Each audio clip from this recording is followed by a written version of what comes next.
This video is going to go over how to do surface area for prisms and cylinders.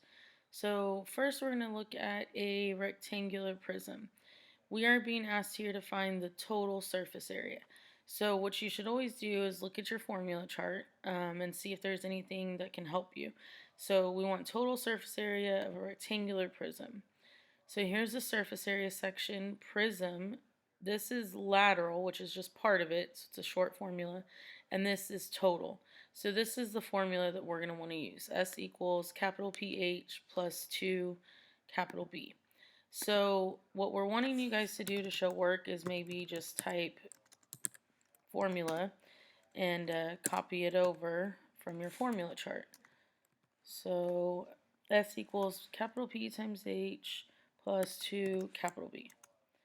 And then what you could do is maybe show us what P would be. So if you kind of think back to when we were in class, capital P stood for perimeter. And you can't really find perimeter of a 3D shape, you find perimeter of like a two-dimensional shape, just a single shape. So we're gonna, let's say, use this rectangle at the bottom. So I'm kind of outlining it, the 14, 17.5, and then we have to remember this is another 14. I tell my students to trace all the way around it, and this is another 17.5. So really what we're gonna do is 14 plus another 14 plus your 17.5 and plus 17.5. Oops. I don't know why I keep hitting the wrong button. Plus 17.5. Okay, and that's going to equal, and let's see. If you haven't used it yet, a good calculator to use is the Desmos calculator. You can search for Desmos graphing calculator. That's not what I meant to do, but okay.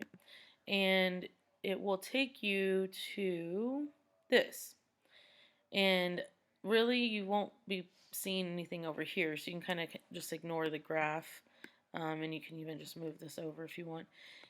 On this little keypad thing, you just click that, and now you can just type what we needed to add up. I'm going to put this on a separate thing so maybe you can see them all at the same time, but it's interesting to manipulate all these screens. We're all getting used to it.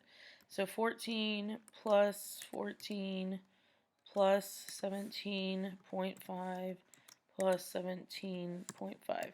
So I used my keyboard, but you can always use the buttons here if you want. And notice it just gives you the total. So it works as just a normal calculator. This one will come in handy though, because it'll have parentheses for us, the pi button, exponents when we need to use them on some of our more interesting formulas. So 63 is what we got for capital P.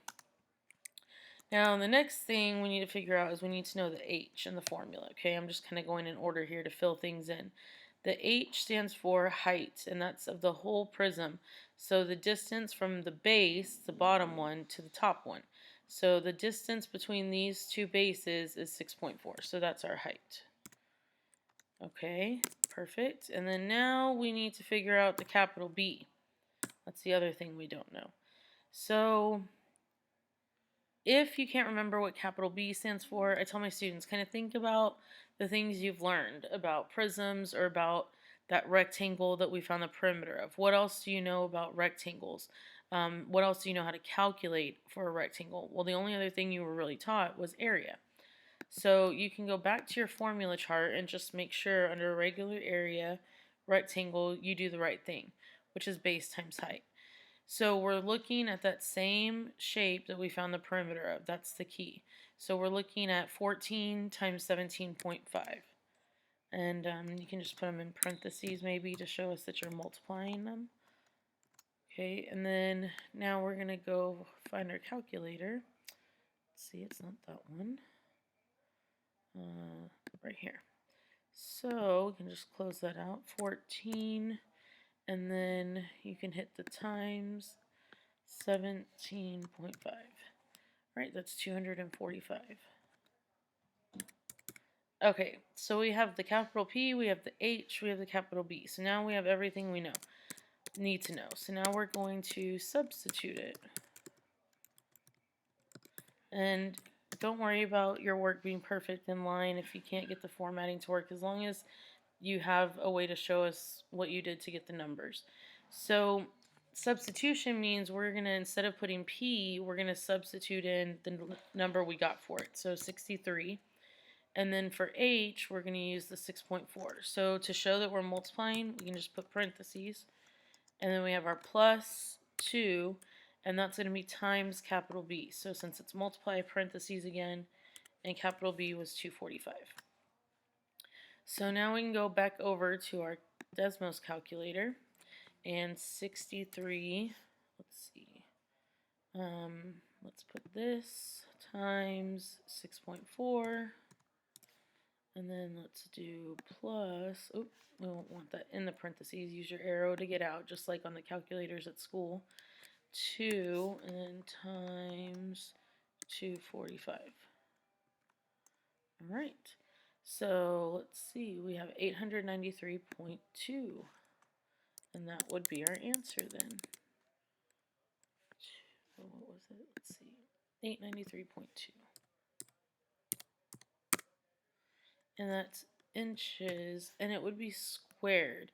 If you're kind of curious how to get exponents, you're probably not, but just so you know how you can get it to type in, you would go to Insert on the Google Docs and then Equation. It's kind of like a scavenger hunt because you have to figure out which of these buttons shows the thing you're trying to do. And we're trying to do a exponent, right? So let's see, that's nothing that we need. No. Like for something that kind of looks like an exponent symbol, so like some number with an exponent. And really, we should type the inch here, and then you arrow over and notice that it goes up, and then you can type your 2. And now I can just take this off. And that is how you find total surface area of a rectangular prism, and how you can show your work on the Google Doc, as well as using the Desmos calculator. Remember that when you're finding total surface area on a rectangular prism, also known as a box, it doesn't technically matter which 2 rectangles you use as the base. We could have used this one here. What matters is that once you pick one, so once I decided what I was going to find the perimeter of, we used this bottom one. That means I had to be consistent, and that's the same rectangle that I use when I calculate the area. Okay, you just need to be consistent. And so normally if I could, I would highlight this in a color for y'all, but I haven't figured that out. But just keep those things in mind. All right, well, I hope this helps you out, and look for the other shapes that you might need help with soon.